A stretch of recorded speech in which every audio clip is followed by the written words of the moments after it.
Welcome to the Bomisp Podcast, the podcast for all things body, mind, and spirit. I am your host, Natalie Marin. Today we are going to talk a little bit about one of the most raw, simple, and yet powerful healing tools available to us, and that is sound healing.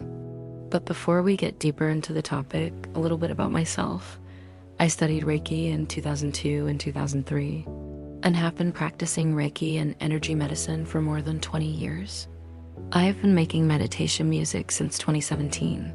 If you are on the Insight Timer app, I will leave the link to my teacher profile in the description below. You are welcome to follow me there. And I have been a yoga teacher since 2022. I am also the creator and founder of Quantum Yin Yoga, where I combine yin yoga, meditation, and quantum shifting to help you manifest a better life for yourself. I was inspired to launch this podcast to discuss all things that affect our lives and help us in our own personal healing and growth journeys. Episodes come out weekly on YouTube. For episodes 1 week early and ad-free, visit my Patreon. Link is in the description.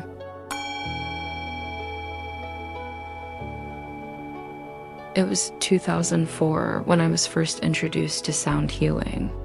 I was invited to join in on a sound bath with Tibetan singing bowls. Before the session began, the instructor took us through our chakras and which sounds to chant to clear each chakra. This became such a powerful tool for me that I began to use it frequently. The first time I used it on another living being other than myself was about 2 years later when I adopted my first cat from the local animal shelter. What an experience that was. It had taken me months to make the decision to adopt a cat. I officially decided around my birthday in October, and the following year, January, I finally managed to go down to the local animal shelter. I fell in love with a little tabby cat while standing in the cage with the kittens. There were so many kittens and it was absolute chaos while I stood and held my kitten of choice. Another larger gray kitten kept scrambling up my leg, and many others jumped about and played around me. I had to leave my kitten behind and filled in the forms, after which an inspector was to come out and do a home check to make sure everything was suitable before I was approved as a new cat parent. And of course, my new kitten had to be sterilized and microchipped too. Everything went smoothly, and the day my kitten was due to be collected from the shelter, I had to work. So my amazing housemate offered to collect him for me. When I got home, before I even got to meet my new kitten, my housemate met me at the door, looking concerned and a little pale. All he could say was, "I don't think they gave me the right kitten," and he motioned towards the bathroom door. I slowly opened the door to the bathroom and made my way in. Soon I was being attacked by a fluffy gray giant kitten. There was so much hissing, spitting, biting, and scratching. It was an absolutely wild thing. I made a quick escape. That was definitely not the kitten I had signed adoption papers for. We agreed that we would go back to the shelter first thing in the morning. In the meantime, I somehow managed to get this wild kitten out of the bathroom. After all, we needed to be able to use it, and into my bedroom, where the kitten and I sat on either side of the room, staring at each other, both of us terrified. Then it just popped into my head, let me do a sound meditation. And so I slowly started to hum and chant the sounds for each chakra. I started at the root chakra and slowly started to make my way up, chanting each chakra sound at least 3 times. By the time I was at the heart chakra, he was completely quiet and calm. By the time I had completed all the chakras, he was purring and loving and giving me affection. A completely different cat. Instantly, that bond was formed. The next morning, we went back to the shelter, only to discover that the kitten I had originally applied for had been adopted out to another family. So I decided that it was meant to be. This gray fluff ball had chosen me, and I had no choice in the matter. Turns out he was the kitten trying to climb up my leg while I was cooing over a different kitten. I also discovered that he wasn't an older kitten, as I had originally thought, but he was actually a Maine Coon mix, and he turned into a huge, beautiful boy. I named him Jinx, my familiar, the cat who chose me and who taught me so many amazing life lessons, including the power of using sound to heal.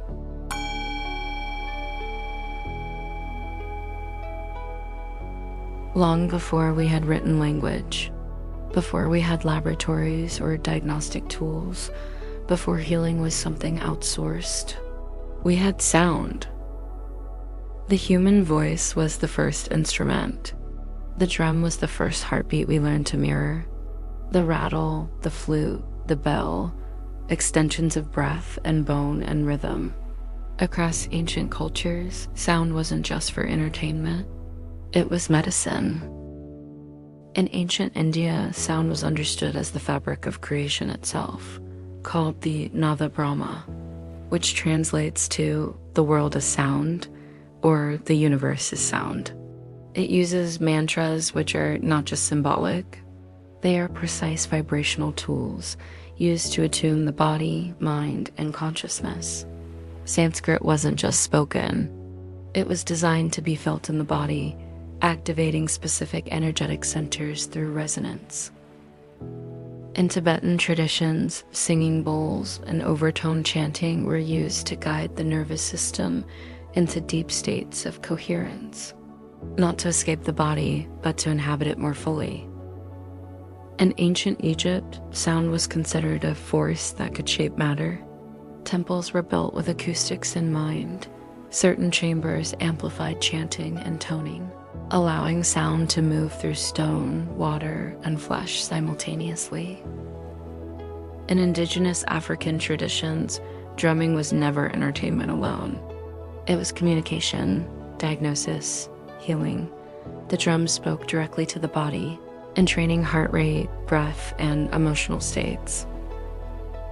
Among Native American cultures, the flute and the chant were used to call spirits, restore balance, and guide rites of passage. They understood that sound was more and used music for prayer and healing. Even in ancient Greece, Pythagoras taught that music could restore harmony to the soul. He prescribed specific musical modes for anger, grief, insomnia, and despair. Different lands and cultures, different languages, yet the same understanding about sound, and that vibration can mentally and physically affect us. Why sound works on the body? Sound doesn't ask permission from the thinking mind. It moves through us whether we believe in it or not. Every cell in your body vibrates. Every organ has a rhythm. Your brain operates on electrical frequencies. Sound interacts directly with all of it. This is why a lullaby can soothe a crying baby. Why a drum can wake something ancient in the chest. Why a single tone can bring tears without explanation. Sound bypasses logic and goes straight to regulation. And when we chant, hum, or tone, something even more powerful happens. We become both the instrument and the healer. I am going to take you through 2 sound systems you can use at home to meditate on for each of your chakras. One of the things I want to say clearly here is this. There's no single correct way to sound a chakra. What matters is resonance, not perfection. The body responds to vibration it recognizes. Traditional systems gave us seed sounds or bija mantras. But long before a language was formalized, humans used vowel sounds instinctively, open sounds, rounded sounds, sounds that live in the bones and breath. So what I'm sharing here is a blending of both.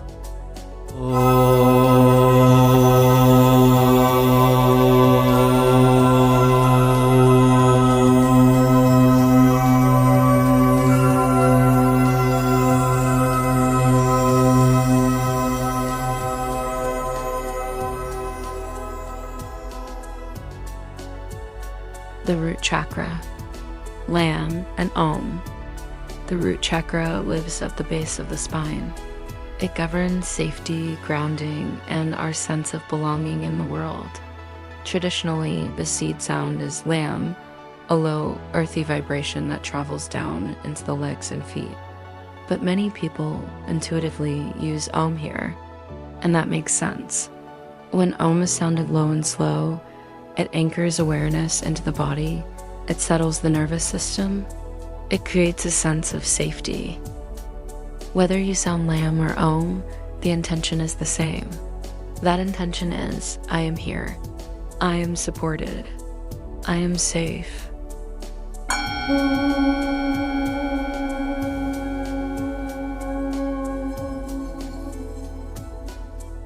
The sacral chakra, the sounds are Vam and Hu.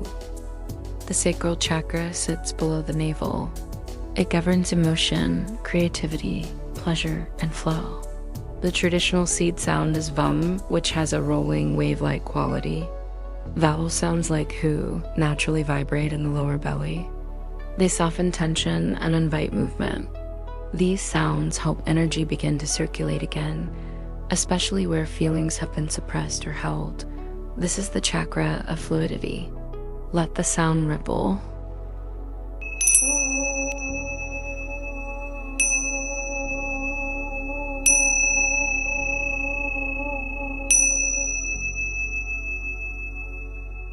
The solar plexus chakra, the sounds are Ram and O.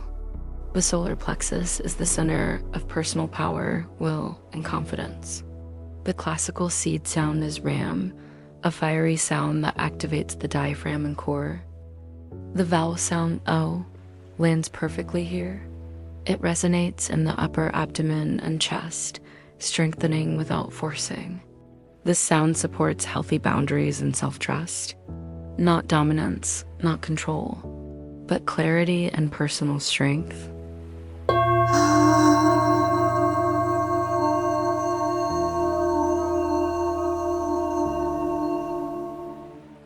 The heart chakra, the sounds are Yam and Ah. The heart chakra is the bridge between the lower and upper energy centers. Traditionally, the seed sound is Yam, soft and expansive. The vowel sound, Ah, which is sounded more as an extended sigh, is one of the most naturally opening sounds the human voice can make.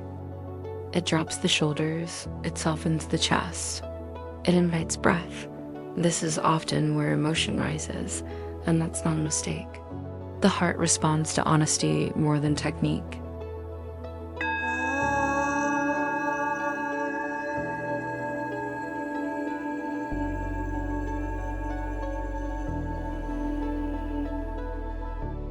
The throat chakra, the sounds are Ham and I.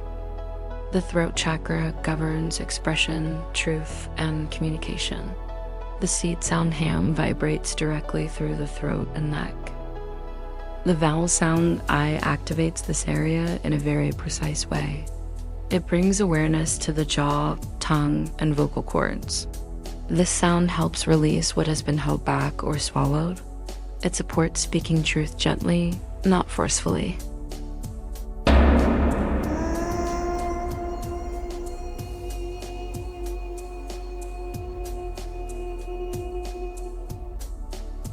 The third eye chakra, the sounds are Om and A. The third eye chakra sits between the brows and relates to perception and intuition. Traditionally, Om is used here, expanding awareness beyond the physical body. The sound A opens the sinuses and skull. It feels spacious, light, almost luminous. This sound isn't about seeing more. It's about seeing clearly.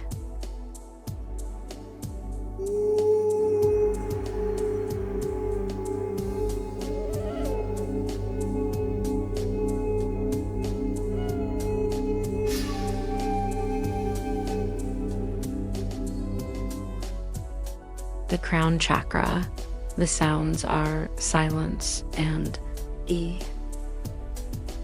The crown chakra is different. Traditionally, it is associated with silence, or the full arc of Om dissolving into stillness. But many people naturally tone E for this chakra. It's a high, refined sound that lifts energy upward.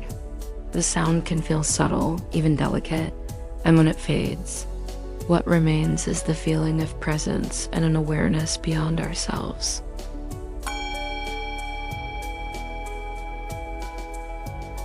Sound healing is not about hitting the right note. It's about listening to what the body responds to. Animals know this instinctively. So do children. When we tone, chant, or hum, we are remembering an ancient language, one that speaks directly to the nervous system, the heart, and the soul. And sometimes it only takes one sound to change everything. Thank you for spending this time with me. Know that I really appreciate you. Until next time, go well. Namaste.